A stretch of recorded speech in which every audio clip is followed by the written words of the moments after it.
If you're looking to get into Harvard Law School, it's probably harder than you think. Today, I'm going to walk you through the LSAT and GPA that you need to get into a top law school like Harvard or Yale or Stanford if you're applying to law school this fall.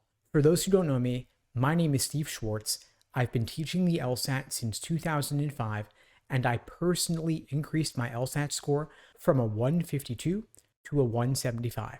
Now, Harvard Law School's LSAT median is currently a 174, and their GPA median is a 3.93.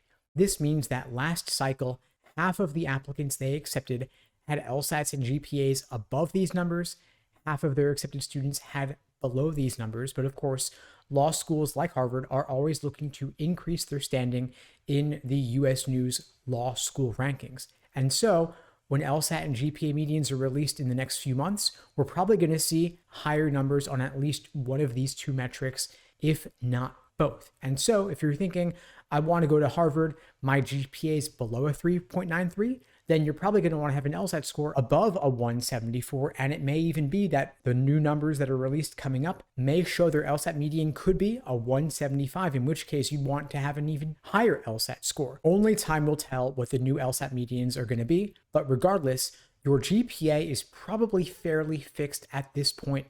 You've probably finished undergrad or you're going to be finishing it soon. And so there's a limited impact you can make on your GPA, since of course any given individual class is only going to have a marginal impact on your overall GPA from undergrad.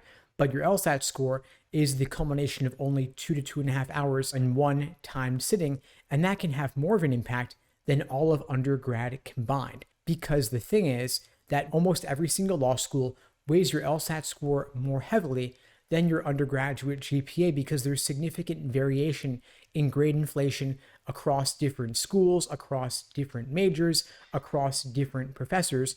But the LSAT is a constant. It's the same no matter where you are, no matter who you are, no matter when and where you take it. The thing is, of course, there continues to be LSAT score inflation over the past few years. LSAT scores have risen significantly due to a number of different factors, one of which being the temporary LSAT Flex format at the beginning of the pandemic. LSAC shortened the exam at that time from 5 sections to only 3, and they moved it from being in person to online, and LSAC underestimated how much easier those changes would make the exam.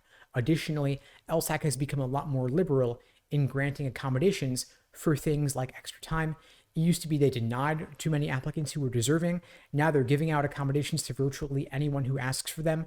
According to their own data, they approve accommodations for 98% of those who request them, which basically means dot your I's and cross your T's. You're likely to get what you're asking for. Additionally, the LSAT has gone from being administered only 4 times a year to now being administered 8 times a year, which means there are more opportunities to retake the LSAT.